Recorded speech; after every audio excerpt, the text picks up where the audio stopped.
9 अगस्त को पश्चिम बंगाल की राजधानी कोलकाता के मेडिकल कॉलेज में ट्रेनी डॉक्टर के साथ हुए बलात्कार और हत्या को लेकर देश भर में बवाल मचा हुआ है। इसकी जांच अब सुदूर हिमाचल तक पहुंचाई है। शिमला में मीडिया से बातचीत के दौरान भाजपा की राष्ट्रीय प्रवक्ता राधिका खेड़ा ने पश्चिम बंगाल की घटना के लिए ममता बनर्जी सरकार को जिम्मेदार ठहराया है। उन्होंने ममता सरकार पर आरोप लगाते हुए कहा कि देश की इकलौती महिला मुख्यमंत्री के शासन में महिला के साथ सरकारी बलात्कार हुआ। इस दौरान राधिका खेड़ा ने कांग्रेस पर भी निशाना साधते हुए कहा कि ममता बनर्जी से अब कांग्रेस नेता डर गए हैं। मामला अगर भाजपा शासित राज्य का हो तो राहुल और प्रियंका गांधी केवल ट्रेजेडी टूरिज्म करने आते हैं। भाजपा राष्ट्रीय प्रवक्ता राधिका खेड़ा ने कहा कि बंगाल के कोलकाता में ट्रेनी डॉक्टर के साथ रेप और हत्या का मामला पहला नहीं है। बंगाल में लगातार महिलाओं के साथ अपराध हो रहे हैं। ऑन ड्यूटी डॉक्टर के साथ इस तरह का अपराध होना झकझोर देने वाला है। उन्होंने कहा कि देश की इकलौती महिला मुख्यमंत्री के शासनकाल में महिला के साथ सरकारी रेप हुआ है। उन्होंने कहा कि इस रेप केस को रफा दफा करने में सरकारी संरक्षण दिया जा रहा है। समय रहते मामला सीबीआई को नहीं सौंपा गया। उन्होंने कहा कि जहां पर वारदात हुई वहां अगले दिन ही कंस्ट्रक्शन शुरू कर दिया गया और जिस कमरे में वारदात को अंजाम दिया वहां पर मॉब ने तोड़फोड़ मचा दी, जिससे साफ होता है कि इस कांड से टीबीएफ का सीधा लिंक है। इसके अलावा प्रदर्शन कर रही डॉक्टर को भी पीटा जा रहा है। उन्होंने कहा कि एक व्यक्ति को बलि का बकरा बनाकर बाकी लोगों को बचाने की कोशिश की जा रही है। मुख्यमंत्री जानबूझकर व्यक्ति को जल्द से जल्द फांसी देने की बात कर रही है, जो प्रासंगिक है। राधिका खेड़ा ने इस दौरान कांग्रेस पर भी निशाना साधा। उन्होंने कहा कि कांग्रेस महिला न्याय की बात करती है, लेकिन राहुल गांधी ने इस मामले पर चुप्पी साधी हुई है। 5 दिन के बाद एक ट्वीट किया, मगर ममता बनर्जी के खिलाफ कुछ नहीं बोला। उन्होंने राहुल गांधी पर तंज कसते हुए कहा कि राहुल गांधी डरो मत, देश की बेटियों की आवाज बनो। राधिका खेड़ा ने कहा कि कांग्रेस के नेता ट्रेजेडी टूरिज्म के लिए केवल तब जाते हैं जब मामला भाजपा शासित राज्य का हो, मगर ट्रेजेडी टूरिज्म क्वीन प्रियंका भी इस बार कुछ खास नहीं बोली। उन्होंने कहा कि ममता बनर्जी से कांग्रेस के सब नेता डर गए हैं। आज मैं आप सबके बीच एक बहुत ही गंभीर मुद्दा लेकर आई हूं, जिससे पूरा देश वाकिफ है। बंगाल में जो महिलाओं के साथ लगातार होता आ रहा है, ये सिर्फ एक घटना नहीं है। हाँ, ये बात सत्य है, जो अभी घटना हुई है हाल ही में, उसको पूरे देश उसे झंझोड़ चुका है। पूरे देश की हर एक बेटी, क्या हर आदमी भी बहुत ही भयावह स्थिति में आ चुका है कि ऐसा हमारे देश में ऑन ड्यूटी डॉक्टर के साथ हो सकता है। पर यह सिर्फ एक दिन की बात नहीं है, एक घटना की बात नहीं है। ये चरमराती जो कानून व्यवस्था है, जो हालात है वेस्ट बंगाल के, वहाँ की महिलाओं के, ये उसका बस एक छोटा सा एग्जाम्पल है। हालांकि किसी भी रेप को, किसी भी बलात्कार को, किसी भी ऐसे जघन्य क्राइम को हम छोटा नहीं कह सकते, लेकिन ये छोटा इसलिए मैं कह रही हूँ क्योंकि इतनी सारी हैं, तो ये एक हिस्सा है बहुत बड़ी चलते एक पूरे जो चीज़ चलती आ रही है। हिंसा बहुत बड़ी है, बलात्कार बहुत बड़ा है, लेकिन लगातार जो ये होती आ रही है, बहुत सारी पजल्स है, पूरा पजल बिखरा हुआ है, क्योंकि इसी तरीके से जैसे हमारी यहाँ की कानून व्यवस्था बिखरी हुई है। और बहुत ही शर्मनाक बात है, क्योंकि वहाँ के प्रदेश की जो मुखिया है वो एक महिला है और देश की एक लौती महिला मुख्यमंत्री है, और उनके संरक्षण में अब सरकारी बलात्कार होने लग गए हैं। और ये बहुत जिम्मेदारी से मैं कह रही हूँ कि ये सरकारी बलात्कार है, क्योंकि ये सरकार के संरक्षण में हुआ है और अभी भी सरकार पूरी कोशिश कर रही है दोषियों को बचाने की, और पूरी कोशिश कर रही है कि किसी तरह लड़की को न्याय ना मिले और लड़की का चरित्र हनन होता रहे। 9 अगस्त को हम सब को जानते हैं कि एक ऐसी घटना घटी जिसने पूरे देश को हिला दिया। एक ऑन ड्यूटी डॉक्टर जो एक पीजी पोस्ट ग्रेजुएट स्टूडेंट है, उसके साथ हॉस्पिटल में ही एक घटना घटती है। और उसके बाद क्या होता है, लगातार ऐसी चीज़ें की जाती हैं कि किस तरीके से घटना स्थल को, क्राइम सीन को, वहाँ से सबूत मिटाए जाए। लगातार हम देखते आए, और सिर्फ इसमें प्रशासन नहीं, पुलिस, कॉलेज का प्रशासन ममता बनर्जी के इशारे में लगातार काम कर रहा है। हमने ये भी देखा किस तरीके से हॉस्पिटल के प्रिंसिपल ने, कॉलेज के प्रिंसिपल ने कोई शिकायत दर्ज नहीं करी। शिकायत तब दर्ज होती है जब लोग सड़कों पे उतरते हैं, लोग सवाल उठाते हैं और पूरे देश भर से आवाज़ें आती है। और ये मैं नहीं कह रही, ये हमारी कोर्ट ने, हमारे न्यायालय ने ये बहुत ही महत्वपूर्ण टिप्पणी करी और बहुत कड़ी निंदा करी कि क्या कर रहा था कॉलेज का प्रशासन और क्यों पुलिस में शिकायत दर्ज नहीं की गई। जो हमारे डॉक्टर होते हैं वो धरती पे हम सब मानते हैं कि वो भगवान का स्वरूप होते हैं, और अगर हम अपने डॉक्टर की ही रक्षा ना कर सके, वो डॉक्टर जो हमें सांस देते हैं, हमने देखा था कोरोना काल में अपनी जान की जिन डॉक्टरों ने चिंता नहीं करी ताकि हमारे घर वाले जी सके, हम लोग जी सके, आज एक डॉक्टर के लिए लोग न्याय मांग रहे हैं, पूरे देश के डॉक्टर सड़क पे है, लेकिन उस लड़की को न्याय नहीं मिल रहा। बहुत ही दर्दनाक स्थिति है। दबाव बढ़ता है, पुलिस बीच में आती है, एक आदमी को गिरफ्तार कर लिया जाता है। लेकिन हम सब ने देखा जो फोटो सामने आई, जब उस लड़की की बॉडी की फोटो सामने आई तो वो साफ दिख रहा है कि किस तरीके से बर्बरता से रेप हुआ है, और ये सिर्फ एक आदमी का किया कराया नहीं है। लेकिन हमारी की पुलिस क्या करती है? पुलिस कहती है कि ये सुसाइड है, बिना पोस्टमार्टम करे पुलिस कहती है ये सुसाइड है। अब पुलिस डॉक्टर का भी काम कर रही है, पोस्टमार्टम भी देख के कर रही है, बॉडी को देख के बता सकती है कि ये सुसाइड है कि मर्डर है कि क्या है। इतने घटिया काम देश की पुलिस अगर करेगी, रक्षक अगर करेंगे, तो न्याय कहां से मिलेगा? और यहीं तक बात सीमित नहीं थी, लड़की के माँ बाप को 2 बजे तक बॉडी को देखने तक नहीं दिया गया। 2 बजे तक जब उसके फादर बॉडी को देख के आए तो वो साफ उन्होंने आके बताया कि ये एक आदमी का किया कराया नहीं है, ज्यादा लोगों का दिखाई दे रहा है। जिस हालत में वो बॉडी मिली, जितनी चोटें थी, जिस तरीके से जिस अवस्था में थी, बहुत ही दर्दनाक। मैं तो अभी आपके सामने बोल रही हूँ, मेरी जबान लड़खड़ा रही है, क्योंकि वो फोटो, वो दृश्य मेरे सामने जब आते हैं, एक महिला छोड़िए, एक इंसान होने के नाते मैं लिटरली कांप रही हूँ। बोलने में भी हमें तकलीफ होती है कि हम जब इस बारे में बात करते हैं, लेकिन वहाँ के शासन, वहाँ के प्रशासन, वहाँ की मुख्यमंत्री को कोई फर्क नहीं पड़ा। बेटियों को न्याय कब मिलेगा? बेटियों को संरक्षण कब मिलेगा? ममता बनर्जी जी, मैंने सुना है आज या कल एक प्रोटेस्ट करने जा रही है। न्यूज में भी आया था कि शायद 17 तारीख को या 18 तारीख को वो अपने ही खिलाफ एक प्रोटेस्ट मार्च निकाल रही है इस मुद्दे पे। क्या आपने कहीं ऐसा देखा है कि कोई मुख्यमंत्री अपने ही खिलाफ प्रोटेस्ट निकाल रहा है? इतना जघन्य अपराध हो गया, इतनी असंवेदनशीलता कि हर मुद्दे को आप एक मजाक बन के रख रहे हैं। अपने खिलाफ प्रोटेस्ट, तो चलिए ममता जी, अगर आप अपने खिलाफ प्रोटेस्ट कर रही हैं तो ये बात तो साफ है कि आप बिल्कुल मानती हैं कि आपकी सरकार फेल है। आप as a home minister fail है, आप as a health minister fail है, आप as a woman chief minister बिल्कुल ही फेल है, इसलिए आपको अपने खिलाफ प्रोटेस्ट करनी पड़ रही है। इसीलिए हम मांग करते हैं कि ममता बनर्जी जी तुरंत इस्तीफा दे। जिस मुख्यमंत्री को खुद के खिलाफ आज प्रोटेस्ट करना पड़ रहा है, वो किस हैसियत से वहां उस कुर्सी पे आज भी बैठी हुई है? क्यों नहीं उनके वो इस्तीफा दे रही? हम उनसे जानना चाहते हैं कि कब तक वो लगातार दोषियों को बचाती रहेंगी, कब तक उन दोषियों को बचाने वालों को इनाम देती रहेंगी, और कब देश की बेटियों को, प्रदेश की बेटियों को न्याय मिलेगा? ये बात सिर्फ वेस्ट बंगाल की बेटियों तक सीमित नहीं है, ये हर उस प्रदेश के लिए है जहां, और हमने देखा भी जिस तरीके से 15 अगस्त को प्रधानमंत्री जी ने लाल किले से ये बात बोली, उन्होंने एक किसी राज्य की बात नहीं करी, उन्होंने कहा सभी राज्यों को आगे आके और जिम्मेदारी से जल्दी न्याय करना पड़ेगा, और दोषियों को, उन राक्षस वृत्ति करतूत करने वाले लोगों को जल्द से जल्द सजा देनी पड़ेगी। और आप मीडिया से भी उन्होंने आह्वान किया और रिक्वेस्ट किया कि जिस तरीके से बलात्कार के ऊपर हम लोग चर्चा करते हैं, उस तरीके से जिन लोगों को सजा मिल रही है उसके ऊपर भी चर्चा करना बहुत जरूरी है, क्योंकि जब तक ये अपराधी, ये मानसिकता के लोग डरेंगे नहीं, अपराध रुकेगा नहीं।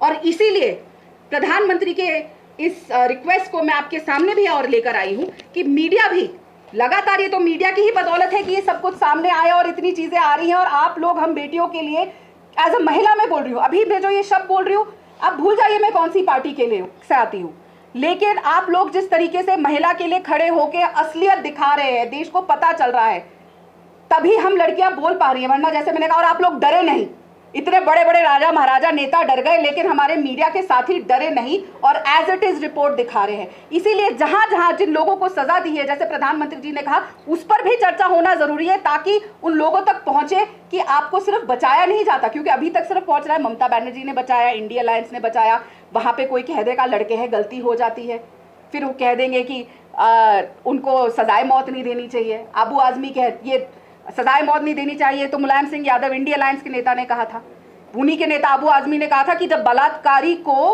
हैंग किया जाए तो साथ में जिस लड़की का बलात्कार हुआ है उसे भी हैंग कर दो। ये है मानसिकता जिससे हम देश की बेटियां लड़ रही हैं और जिससे लड़ने के लिए आप मीडिया वाले हमारा साथ दे रहे हैं। इसीलिए जो ये बर्बरता होती है, जो उनको सजा मिलती है, उसको दिखाना, उस पर चर्चा होना बहुत जरूरी है, जैसे प्रधानमंत्री जी ने कहा, ताकि वो लोग डरे, क्योंकि खौफ होगा तभी ये क्राइम रुकेंगे। अदालत में जब ये बात जाती है तो जैसे कि मैंने बताया कि अदालत ने कहा कि क्यों कॉलेज के प्रिंसिपल ने ये घटना को पुलिस में क्यों कंप्लेंट नहीं करी, इस पे भी सवाल उठे। सीबीआई इंक्वायरी की जैसे हम बात जानते हैं, ममता बनर्जी लगातार बोलती रही कि अगर बच्ची के माँ बाप चाहेंगे तो सीबीआई इंक्वायरी होगी। बच्ची के माँ बाप ने जो हलफनामा दिया कोर्ट में, आप जानते हैं उसमें क्या था? उसमें ये उन्होंने कहा कि कम से कम जो हमें खबर मिली है लोगों से, जो सूत्रों से हवालत से पता चली है, उसमें 3 लोग कम से कम इन्वॉल्व हैं।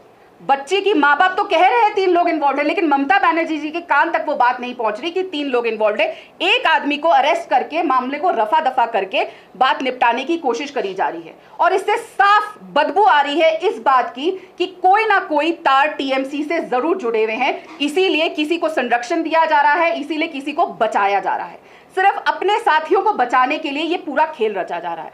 और इससे हम जो कॉलेज का प्रिंसिपल है उनको हम पीछे नहीं छोड़ सकते। आरजीकर कॉलेज के प्रिंसिपल संदीप घोष, आप सब जानते होंगे कि पहले भी उनके ऊपर भ्रष्टाचार के आरोप लगे थे, जिसकी वजह से उनको वहां से भेज के मुर्शिदाबाद ट्रांसफर कर दिया गया था। उसके बाद बुला के उनको आरजीकर मेडिकल कॉलेज का प्रिंसिपल बनाया जाता है। जब इतनी बड़ी घटना होती है, उनके बयान सामने आते हैं, वो कहते हैं कि अगर लड़की रात को सेमिनार हॉल में जाएगी तो मैं क्या कर सकता हूं, मैं सुरक्षा कैसे दूं? अगर प्रिंसिपल सुरक्षा नहीं दे सकता, प्रिंसिपल सीसीटीवी कैमरा नहीं लगा सकता, तो उसको इस्तीफा देना चाहिए, वो इंसान होने के लायक नहीं है। ये कैसा सवाल और कैसा जवाब था कि मैं सुरक्षा नहीं दे सकता, सेमिनार हॉल में रात को जाएगी लड़की, तो लड़की को रात को सेमिनार हॉल में जाना क्यों पड़ा? इसलिए जाना पड़ा क्योंकि उस हॉस्पिटल में कोई चेंजिंग रूम नहीं थे। 36 घंटे जो महिलाएं वहां डॉक्टर्स काम करते हैं, उनके पास एक चेंजिंग रूम तक अवेलेबल नहीं था, कहीं पर भी सीसीटीवी कैमरा नहीं थे। ऐसे हालात क्यों थे कि लड़की को जाके सेमिनार हॉल में कपड़े बदलने पड़ते थे? क्योंकि वहां पे चेंजिंग रूम नहीं था। एक बेसिक नेसेसिटी होती है, चाहे महिला हो या आदमी हो, एक डॉक्टर के लिए या कहीं पे भी हम काम करते हैं, एक बाथरूम होना चाहिए, एक चेंजिंग रूम होना चाहिए। जो लोग 36 घंटे ड्यूटी लगते हैं, क्या उनको एक कमरा चेंजिंग रूम भी नहीं मिल सकता? और फिर आप कहते हैं कि सीसीटीवी कैमरा नहीं लगा सकता, मैं सुरक्षा नहीं दे सकता। तो आप बतौर प्रिंसिपल क्या कर रहे हैं? आप क्या वहां सिर्फ करप्शन करने के लिए बैठे हैं ताकि पैसा ममता बनर्जी तक पहुंचाए और फिर आपको कभी मुर्शिदाबाद भेज दिया जाए, कभी कलकत्ता ले आया जाए? और जब वो इस्तीफा देते हैं तब देखिए बात यही खत्म नहीं होती। इस्तीफा देने के बाद ममता बनर्जी जी उनका इस्तीफा स्वीकार करने से मना कर देती है, कहती है लो, फेंक के मारती हैं कि मैं इस्तीफा नहीं एक्सेप्ट करूंगी, और उनको एक और कॉलेज का प्रिंसिपल बना दिया जाता है। इस पर भी कोर्ट ने कड़ी निंदा करी कि जो प्रिंसिपल इन्वेस्टिगेशन के दायरे में है उसको आपने कैसे किसी और यूनिवर्सिटी का प्रिंसिपल बना दिया। ऐसा हुआ जैसे कि उनको इनाम दिया गया। पहले मुर्शिदाबाद भेजा गया इनाम के तौर पे भ्रष्टाचार का पैसा, क्योंकि लगातार पहुंचा रहे थे, और अब क्योंकि उन्होंने जिस तरीके से एविडेंस मिटाने की कोशिश करी, उस पर भी मैं आऊंगी, जिस तरीके से उन्होंने पुलिस के साथ एविडेंस संदीप घोष ने मिटाने की कोशिश करी, उसके इनाम तौर पे उनका इस्तीफा रिजेक्ट किया गया और उनको एक और कॉलेज का प्रिंसिपल बना दिया जाए। जितने भी डॉक्टर वहां पे हड़ताल में हैं, उन्होंने मीडिया से जब बात करी है, मुझसे बात नहीं करी है, कोई भारतीय जनता पार्टी के कार्यकर्ता से बात नहीं करी है, उन्होंने मीडिया से जो हड़ताल पे डॉक्टर हैं उन्होंने ये बताया है कि जैसे ही ये घटना घटी उसके अगले दिन से ही जो बगल वाले कमरे थे उधर कंस्ट्रक्शन होनी शुरू हो गई। कहा जा रहा है कि घटना सिर्फ सेमिनार हॉल तक सीमित है, पर हम नहीं जानते क्योंकि वहां सीसीटीवी कैमरा नहीं थे कि शुरुआत कहां से हुई, क्या हुआ, किसी को नहीं पता।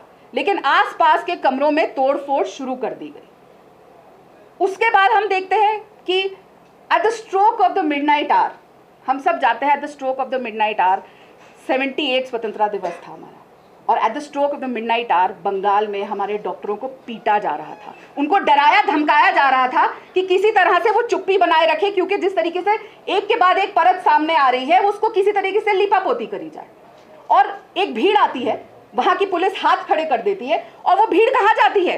बिल्कुल संयोजित तरीके से सीधा के सीधा वो सेमिनार हॉल की तरफ जाती है और वहां तोड़फोड़ कर देती है।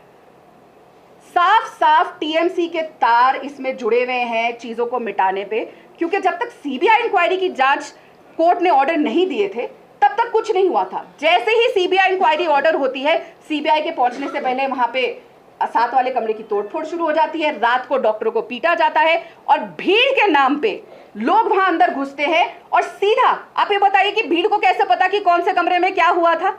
भीड़ कैसे डायरेक्टली सीधा उस हॉल पे पहुंचती है और सिर्फ वहीं पे तोड़फाड़ करती है? और क्यों सिर्फ डॉक्टरों को पीटा जाता है? किसी ना किसी की साजिश तो है, लोगों की आवाज दबाए जाने की कोशिश करी जा रही है, सबूतों को मिटाने की कोशिश की जा रही है। और ममता दीदी सिर्फ एक लौती मुख्यमंत्री, महिला मुख्यमंत्री नहीं है, वो उस प्रदेश की गृह मंत्री भी हैं, वो उस प्रदेश की हेल्थ मिनिस्टर भी है। और अगर और सारी चीजें जो हुई हैं सब उनके अंडर आती हैं, उनके नाक के नीचे हॉस्पिटल में ये हो रहा है, वो गृह मंत्री हैं, पुलिस ऐसे कर रही है, पुलिस अपने हाथ खड़ी कर रही है, मुख्यमंत्री होने के नाते वो शासन प्रशासन नहीं चला पा रही, तो वो इस्तीफा क्यों नहीं दे देती? आपको याद होगा अरविंद केजरीवाल ने जब निर्भया कांड हुआ था दिल्ली में, ऐसा ही एक दिल को झंझोड़ने वाला कांड था निर्भया कांड, तो जब वो हुआ था तो कांग्रेस के इनके जो साथी है इंडिया अलायंस के, शीला दीक्षित जी के लिए उन्होंने ट्वीट किया था, अभी भी वो ट्विटर पे है, do we need such a helpless CM. आज कहाँ है इंडी गठबंधन के लोग, कहाँ है वो अरविंद केजरीवाल का घर परिवार जिनसे ममता बनर्जी जी जाके कुछ दिन पहले झप्पियां पाके आई थी, गले मिलके आई थी, और इस बात के लिए कि आप जेल में हैं? आज वो नहीं पूछेंगे does West Bengal need such a helpless CM? आज कहाँ है इंडिया अलायंस वाले लोग? आज कहाँ है टीएमसी के सारे नेता? आज कहाँ है वो सारी महिलाएं जो लगातार जब कहीं पे भी रेप होता था तो ट्रेजेडी टूरिज्म करने पहुंच जाती थी? आज वो ममता बनर्जी के पीछे छुपी हुई हैं सारी टीएमसी की नेताएं और कह रही हैं कि समाज को बदलने की जरूरत है, हर चीज समाज को बदलने की जरूरत है। मुख्यमंत्री का कोई इसमें रोल नहीं है, होम मिनिस्टर की कोई इसमें रोल नहीं है, हेल्थ मिनिस्टर का इसमें कोई रोल नहीं है, सब गलती समाज की है।